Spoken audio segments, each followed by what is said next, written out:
பர்திமேயு சுவிசேஷ ஊழியங்கள் வழங்கும் நற்செய்தி நேரம்.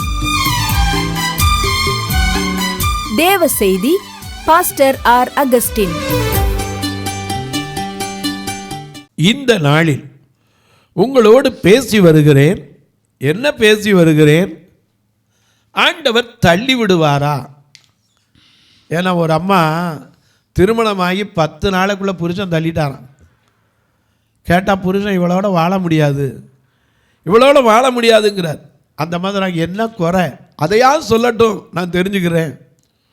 என்னிடத்தில் இருக்கிற குறை என்ன அதையாவது சொல்லுங்க. எனக்கு அன்பானவர்களே, அவங்க கேட்குறாங்க, ஆண்டவர் தள்ளி விடுறத விரும்புகிறாரா? வெறுக்கிறான்னு தானே வேதம் சொல்லுது. மல்கியா 2ஆம் அதிகாரம் 16ஆம் வசனத்தில் பார்க்கிறோம். என்ன சொல்லுது? உங்களுடைய வேதத்தை எங்கே இருந்தாலும் தயவு செய்து தேடி எடுத்து கையில் வைத்துக்கொண்டு மல்கியா தீர்க்கதரிசியின் புஸ்தகம் 2ஆம் அதிகாரம் 16ஆம் வசனத்துக்கு எல்லாரும் திருப்புவீங்களா? அப்படி எல்லாரும் திருப்பி எடுக்கிற வரைக்கும் பாடுவோமா?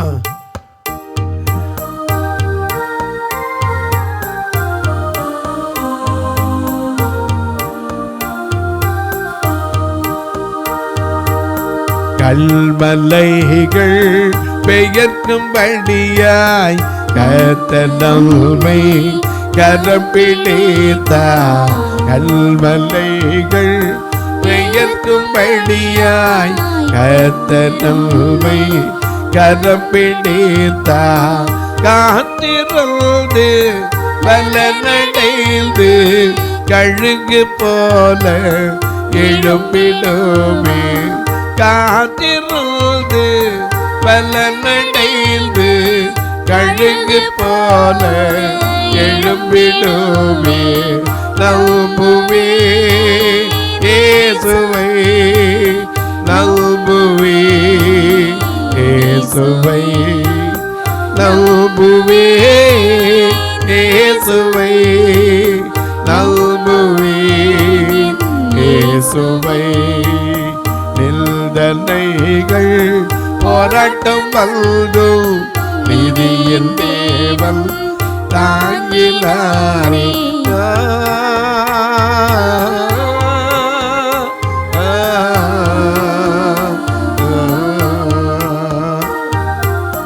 நிந்தனைகள் போராட்டம் வல்லும் நீதியின் தேவன் தாங்கினாரே.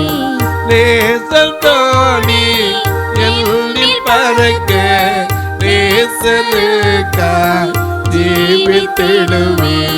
நேசத்தோணி எல்லில் பறக்க நேசனுக்காய் ஜீவித்திடுவே.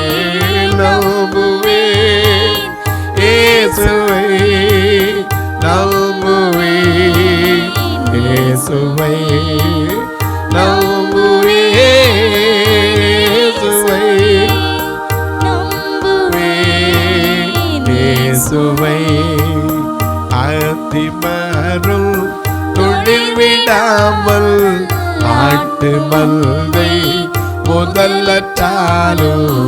அத்திமரம் தொழில் விடாமல் ஆட்டு மந்தை முதலற்றாலும். கர்த்தருக்கு காத்திருப்போர் வெட்கப்பட்டு போவதில்லை. கர்த்தருக்கு காத்திருப்போர் வெட்கப்பட்டு போவதில்லை.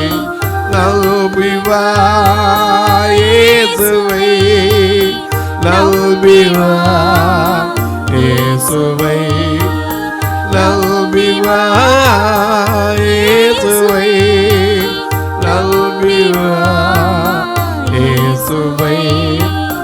காக்கும் கரங்கள் உண்டெனக்கு காத்திடுவார் கிருபையாலே. காக்கும் கரங்கள் உண்டெனக்கு காத்திடுவார் கிருபையாலே. அல்லேலூயா பாடி அலைகடலை நான் தாண்டிடுவேன். அல்லேலூயா பாடி பாடி அலைகடலை நான் தாண்டிடுவேன். நம்புவேன் இயேசுவை, நம்புவேன் இயேசுவை, நம்புவேன் இயேசுவை, நம்புவேன் இயேசுவை. எல்லாம் எடுத்திருப்பீங்க. வாசிக்க சொல்லட்டுமா? மல்கியா 2ஆம் அதிகாரம் 16ஆம் வசனம். ஏன் என்று தள்ளி விடுதலை நான் வெறுக்கிறேன், தள்ளி விடுதலை நான் வெறுக்கிறேன் என்று. ஏன்னா ஒரு விசுவாசம் உள்ள சந்ததியைத்தான் கர்த்தர் எதிர்பார்த்தார்.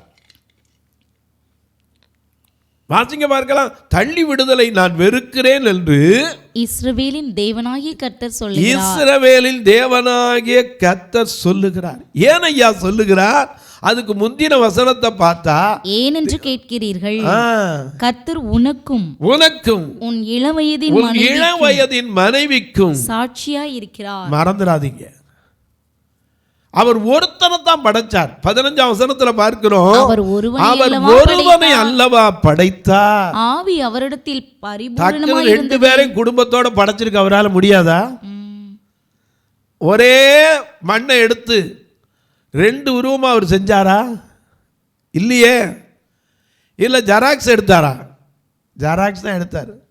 எப்படி? ஒரு எலும்புலேருந்து அதே போல கை கால் அதே போல எல்லா அவயவங்களை கொடுத்து ஒரு மனிதனை படைத்த தேவன், அவருக்கு ஆவி பரிபூர்ணமாக இருந்தது. ஒரே ஒருத்தனை தான் படைச்சார்.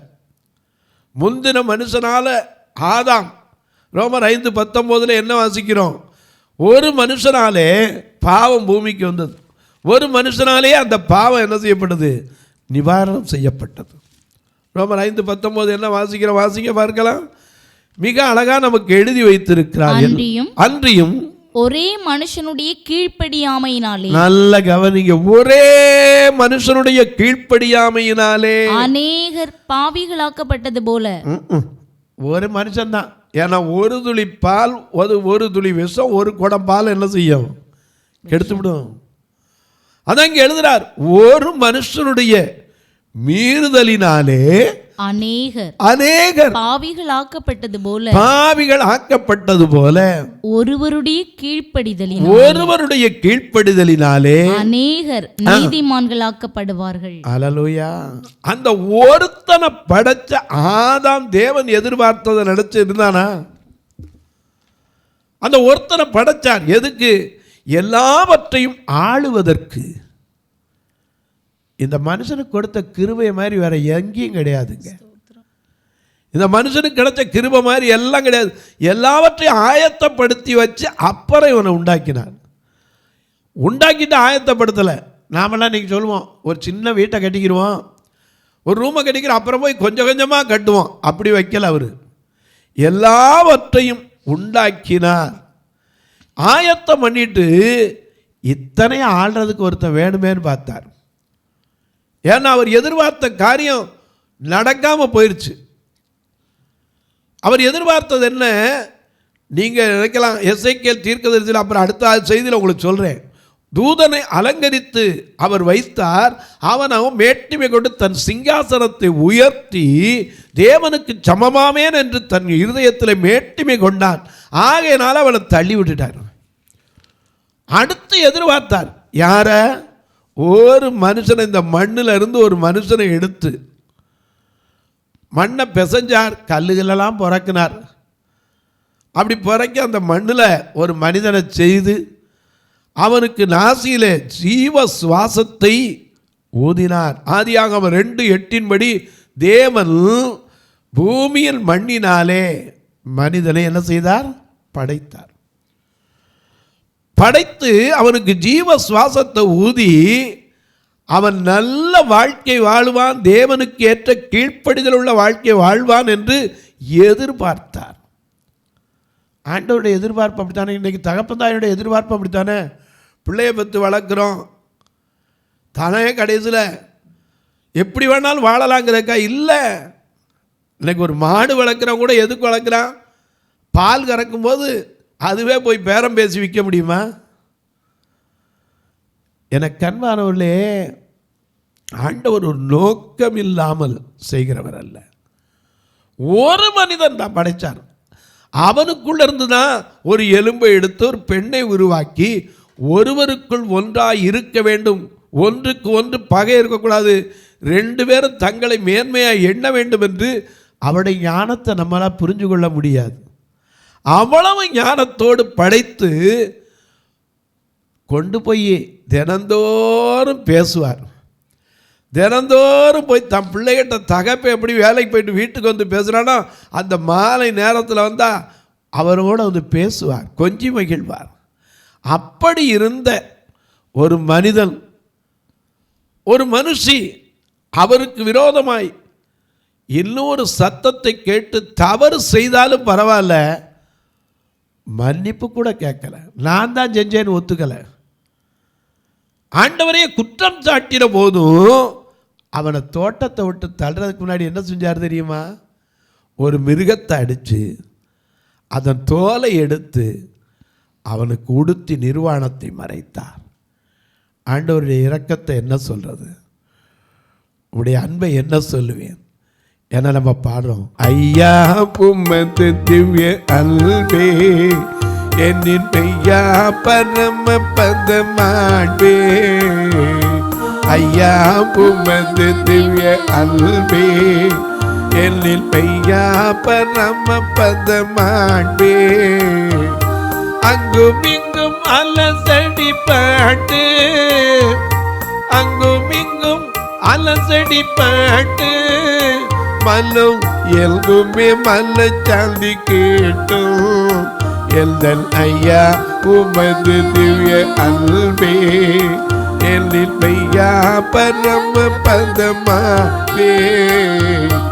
ஒடியில எல்லை தொடர்ந்தாயே, பறி தேடி கண்டு கை பிடித்தாயே. ஒடியில எல்லை தொடர்ந்தாயே, பறி தேடி கண்டு கை பிடித்தாயே. நாடி அரவணைக்கும் வாயே, நாடி அரவணைக்கும் வாயே. உம்மை பாடி புகழும் எந்தன் வாயே. எந்தன் ஐயா உமது திவ்ய அன்பே என்னில் மெய்யா பரம பதமாவே. அந்த அன்புக்கு என்ன நிகர் சொல்றது? ஒண்ணுமே இல்லை. ஒரு மனுஷனை படைச்சு தன் ஜீவனை கொடுத்து அவனுக்கு ஒரு துணையும் கொடுத்து தனக்கு கீழ்ப்படிந்து வாழ்வான்னா கீழ்ப்படியாம வந்துருச்சே. என்ன சொன்னாரு? வேற ஒரு பெரிய காரியம் சொல்லலை. இதுல எல்லாத்தையும் சாப்பிடலாம், ஆனா ஒன்றே ஒன்றை மட்டும் புசிக்கும் நாளிலே சாகவே சாக. இவ்வளவுதான், மறந்துரு. அதை நினைக்காத என்னாரே, நினைக்காம இருந்தா. அதனாலதான் ரோமர் 5:19 வாசிக்கிறோம், ஒரு மனுஷனுடைய கீழ்ப்படியாமையினாலே. அந்த வார்த்தையை அண்டர்லைன் பண்ணி வச்சுங்க. ஒரே ஒரு மனுஷன் கீழ்ப்படியலை. அப்படி கீழ்ப்படியாததுனால என்னாச்சு? அநேகர் பாவிகளாக்கப்பட்டாங்க. ஆனா அவ்வளவு பாவத்தை செஞ்ச ஆதாமுக்கு ஒரு சாபத்தை சொன்னார். நீ பயிரிடும்போது என்ன செய்யாது, உனக்கு முள்ளையும் குறுக்குன்னார். ஏவாளுக்கு ஒரு சாபத்தை சொன்னார், நீ பிரசவிக்கும் போது பிள்ளை வரும்போது என்ன செய்வ, கர்ப்ப வேதனை படுவேன்னார். ஆனால் அப்படி சபித்தாலும் அவர்களை துரத்தி விடும்போது, ஏதனை விட்டு துரத்தி விடும்போது நிர்வாணமாக அனுப்புனாரா? நிர்வாணமாக அனுப்புனாரா? இல்லையே. இவன் ஒரு அத்தி இலையை தைத்து தன் நிர்வாணத்தை மறைத்து கொண்டிருந்தான். அப்பவும் இவன் போனால் அது காஞ்சி போகுமப்பா. இந்த இலை எவ்வளோ நேரத்துக்குடா இருக்கும்? ஒரு மிருகத்தை அடித்து அதன் ரத்தத்தை சிந்தி அதை தோலை எடுத்து அவனுக்கு ஒரு ஆடையை வைத்தார். ஃபஸ்ட்டு தையக்காரர் அவர் தான், த ஃபஸ்ட் டெய்லர். யாருன்னா அவர் லார்ட் ஆஃப் ஜீசஸ் கிரைஸ்ட். நாம் இன்னைக்கு எத்தனையோ டெய்லர்களை வச்சுருக்கோம். ஆனால் டெய்லர் யார்? அவர் தான் தைச்சார். நிர்வாணத்தை மூடி. ஆனால் அவனை கொன்னுட்டாரா? இல்லையே. ஏதேனுக்கு காவல் வைத்தார ஒளிய அவனை தள்ளிட்டாரா? இல்லைங்க. ஏன்னா அவர் தள்ளி விடுகிறவர் அல்ல. எப்பேற்பட்ட பாவியை அவர் தள்ள மாட்டார். நாமளா தான் இவனால தான் கெட்டே போச்சுப்பா, இவனை முதல்ல அடின்னு இருப்போம். ஒரு மனிதனுடைய மீறுதலினாலே, கீழ்ப்படியாமையினாலே, தேவ சத்தத்திற்கு செவி கொடுக்க வேண்டியவன் மாறி போனதினாலே அநேகர் இடத்துக்குள்ள பார்க்கப்பட்டாங்க, பாவிகள் ஆக்கப்பட்டாங்க. ஏன்னா பகவத்கீதை சொல்லுது, ஒருவனை கெடுத்து ஒரு குடி காக்கலாம், ஒரு குடி கெடுத்து ஒரு ஊர் காக்கலாம், ஒரு ஊரை கெடுத்து ஒரு நாட்டை காக்கலாம், ஒரு நாட்டை கெடுத்து ஒரு நகரத்தை காக்கலாம். ஆனால் இந்த வேதம் அப்படி சொல்லலை. ஒருவனும் கெட்டு போகக்கூடாது, ஒருவனும் கெட்டு போயிடக்கூடாது. எந்த மனுஷனும் பிரகாசிப்பிக்கிற மெய்யான ஒளி, அவர் விளக்கத்துக்கு அந்த அளவே கிடையாதுங்க. there is no limitation at all. ஆனால் தள்ளி விடுறாரா அப்படின்னா ஏன் தள்ளி விடுறாரு? ஆதாமை கொண்டு அவ்வளவு ஒரு தோட்டத்தில் வச்சு எல்லாத்தையும் உண்டாக்கி எல்லாத்தையும் ஆண்டுக்கப்பா நீ தான் பொறுப்பு, நீ தாண்டா இதுக்கு எல்லாம் சொன்ன அவர் ஏன் தள்ளுறாரு? தான் எதிர்பார்த்தது மாறி போச்சு. இன்னைக்கு நீங்களே உங்கள் பிள்ளை எதிர்பார்த்தது செடி இல்லைன்னா என்ன செய்வீங்க? அவனை விடு, அவன் எப்படியும் போட்டும். ஆனால் அவர் ஆண்டவர் அப்படியும் போகல. அவர் மறுபடியும் 2ஆம் ஆதாமாய் வந்து எபிரேயர் 5:8 எபிரேயர் 5:8 என்ன சொல்லுகிறது? அவர் தன்னை கீழ்ப்படுகிறவராய், எபிரேயர் 5ஆம் அதிகாரம் 8வது வசனம், அவர் குமாரனாய் இருந்தும் பட்ட பாடுகளினாலே கீழ்ப்படிதலை கற்றுக்கொண்டு தாம் பூரணரான பின்பு தமக்கு கீழ்ப்படுகிற யாவரும் நித்திய ரட்சிப்பை அடைவதற்கு காரணராகி. ஹல்லேலூயா. நித்திய ரட்சிப்பை அடைவதற்கு காரணராகி மெல்கிசேதேக்கின் முறைமையின்படி, மெல்கிசேதேக்கின் முறைமையை குறித்து உங்களுக்கு ஒன்றா சொல்றேன். ஏன்னா இது வம்ச வரலாறு இல்லது. அது சாலேமின் ராஜா, சாலேமுங்கிறது தான் எருசலேம் பின்னாடி. மெல்கிசேதேக்கின் முறைமையின்படி பிரதான ஆசாரியர் என்று தேவனாலே நாமம் தரிக்கப்பட்டார். அதனாலதான் அவருக்கு வானிலும் பூவிலும் மேலான நாமம் வானாதி வானவர் இயேசுவின் நாமம். வானோர் பூதலத்தோர் பூமியில் உள்ளோர் எல்லாருடைய முழங்கால்களும் முடங்குகிற மேலான நாமத்தை அவருக்கு தந்தறினார். அப்படி இருந்தும் அநேகர் பாவியாக்கப்பட்டதுனால அந்த பாவத்தை தன்மேல் ஏற்றுக்கொண்டு அந்த பரிகாரியாக தன்னையை கொடுத்தார். தன்னையை கொடுத்த தேவன் தள்ளுவாரா? இல்லையா? தள்ளுவாரோ அன்பு கொள்ளுவார் மீது. பாடுறோம்ல, கெட்டுப்போன மாந்தரை இயேசு ஏற்றுக்கொள்ளுவார், பாவ ஆத்துமாக்களை குணமாக்கி ரட்சிப்பார். நல்ல செய்தி கேளுமே, இந்த ஏற்ற நேரத்தில் வந்து சேர கடவீர், புண்ணியநாதர் பாதத்தில் மீட்பும் வாழ்வும் பெறுவீர். அந்த புண்ணியநாதருடைய வாதத்தில் வந்து விழும்போதுதான் மீட்பு உண்டு, வாழ்வு உண்டு, நம்மை வாழ வைக்கிற தெய்வம். அநேக நேரங்கள் இது நமக்கு விளங்குறது இல்லை. அந்த ஒரு மனுஷன் யாருன்னா ஆதாம். அந்த ஒரு மனுஷனை தான் அவர் உண்டாக்கினார் முதல்ல. ஏன்னா எல்லாத்தையும் உண்டாக்கி ஒருவனை படைத்தார். ஏன் ஆவி அவரிடத்தில் பரிபூர்ணமாக இருந்தது, பின்ன ஏன் ஒருவனை படைக்கிற ஒரு விசுவாசமுள்ள சந்ததியை பெறுவதற்கு. அப்படி எதிர்பார்த்த அந்த ஆதாம் அநேகரை என்னாகினா பாவிகளாக மாற்றிவிட்டார். அந்த பாவிக்கு புகலிடம் கொடுக்கிறதுக்கு தான் இயேசு இந்த பூமியில் வந்தார். நாம பாரோல, பாவிக்கு புகலிடம் ரட்சகர் பாரில் பலியாக மாண்டரே, பரிசுத்தரே, பாவமானரே, பரமான சிலுவையை சுமந்தவரே, பாவிக்கு புகலிடம் சுரட்சது, பாரினில் பலியாக மாண்டாரே.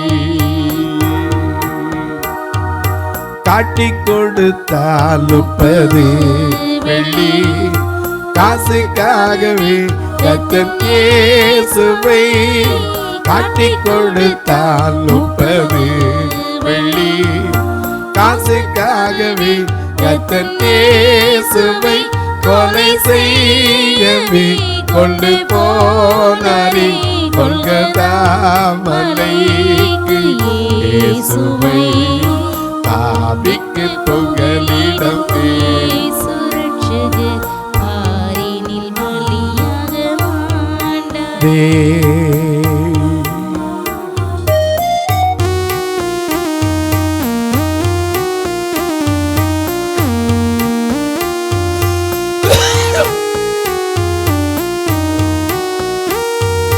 கள்ளர் மத்தியில் ஒரு கள்ளன் போல் குற்றமற்ற கிறிஸ்து தொங்கினார்.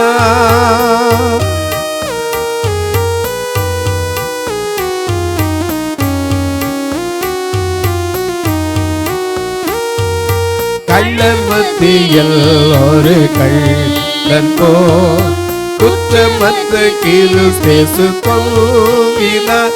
அந்த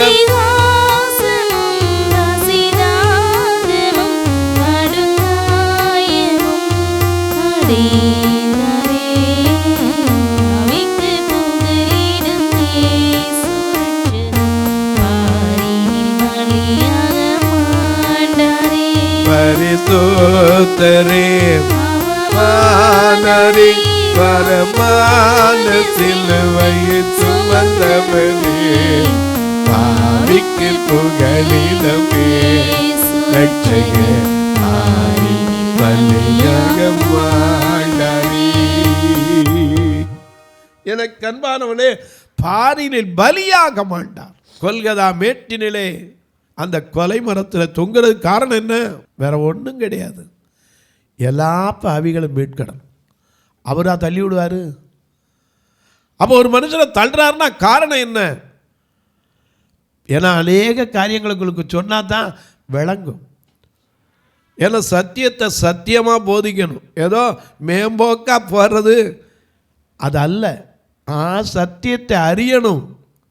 அந்த சத்தியத்தினால தான் நாம் மீட்பு பெற முடியும்.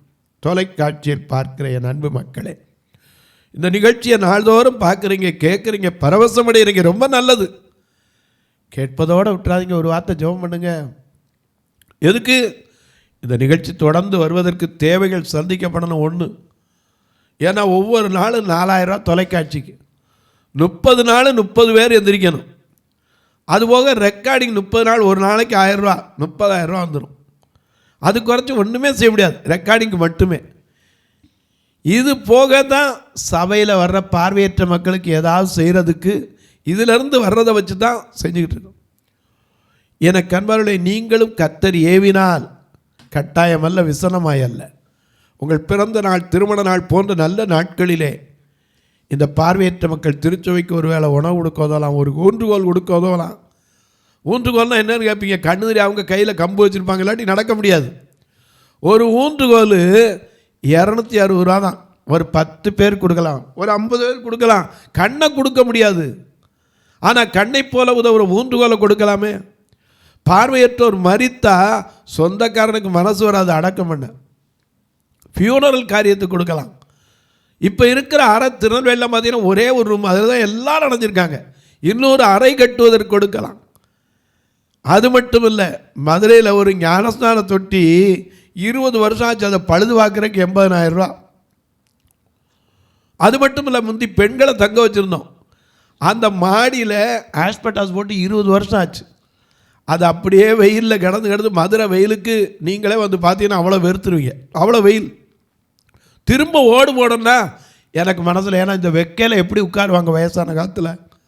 நான் உட்கார்ந்து பார்த்துட்டு தான் முடிவு பண்ணுவேன். என்னால் உட்கார முடியல. மற்றவங்களுக்கு எப்படி இருக்கும்? தன்னை போல பிறனை நேசிக்க வேண்டும். அதில் எப்படியாவது சென்ட்ரிங் போடணும்னு முயற்சிட்டு வரோம். அப்படி சென்ட்ரிங் போட்டால் வயதானவர்களை வைப்பதற்கு எந்த தடையும் இல்லை. அதுக்கு அன்னைக்கு கூப்பிட்டு கேட்டோம், 6 லட்ச ரூபா செலவுங்கன்னாங்க. ஏன்னா மாடியில் சென்ட்ரிங் போட்டு மூடுறதுக்கு. ஆண்டவர் தான் சிலரை ஏற்படுத்தணும், நீங்கள் அதற்காக ஜெபியுங்கள். எப்படி தொடர்பு கொள்ள?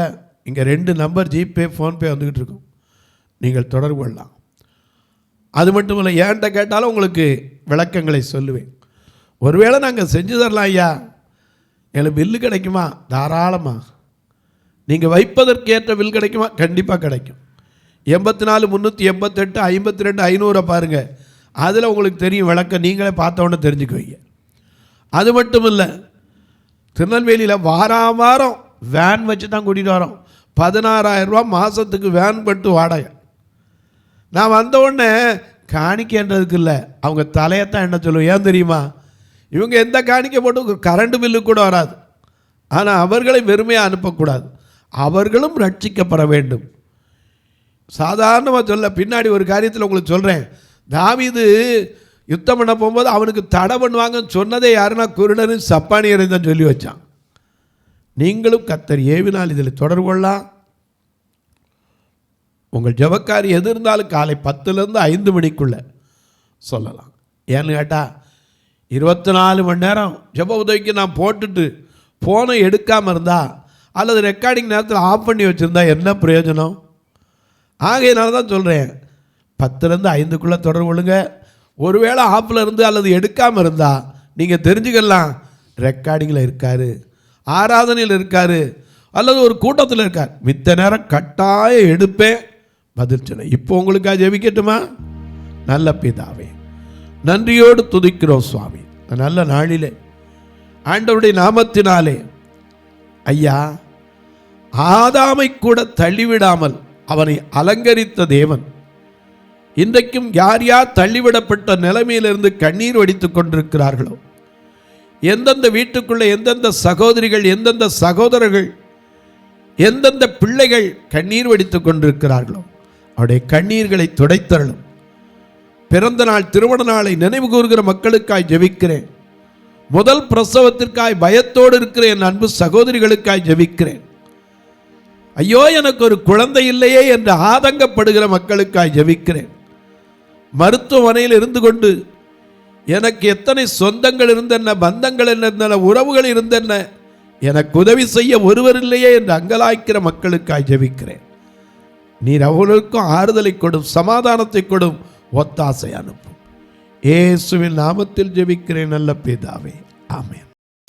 சபை ஆராதனை ஞாயிறு காலை 10 மணி முதல் 12 மணி வரை.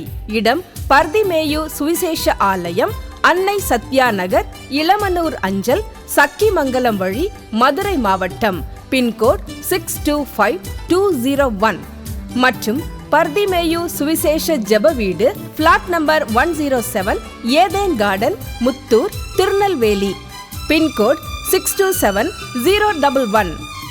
சிறப்பு உபவாச கூட்டம் ஒவ்வொரு மாதமும் 2வது சனிக்கிழமை காலை 10 மணி முதல் 1 மணி வரை நாகர்கோவில் YMCA ஹாலில் வைத்து நடைபெறுகிறது.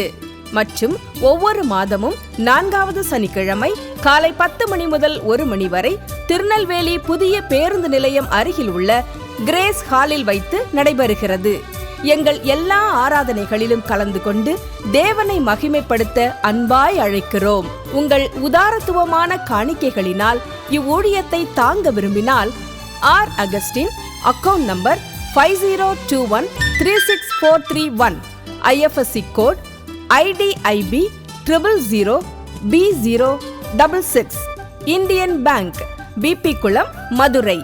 ஜிபே நம்பர் 9842181917, BGM மினிஸ்ட்ரீஸ் மற்றும் 9442559772, பிளைண்ட் மினிஸ்ட்ரீஸ் அகஸ்டின். உங்கள் தொடர்புக்கு பாஸ்டர் ஆர் அகஸ்டின், பர்திமேயு சுவிசேஷ ஊழியங்கள், நாகமலை, புதுக்கோட்டை, மதுரை 625019. தொலைபேசி எண்கள் 9842181917 மற்றும் 9442559772. கர்த்தர் தாமே உங்களை ஆசீர்வதிப்பாராக.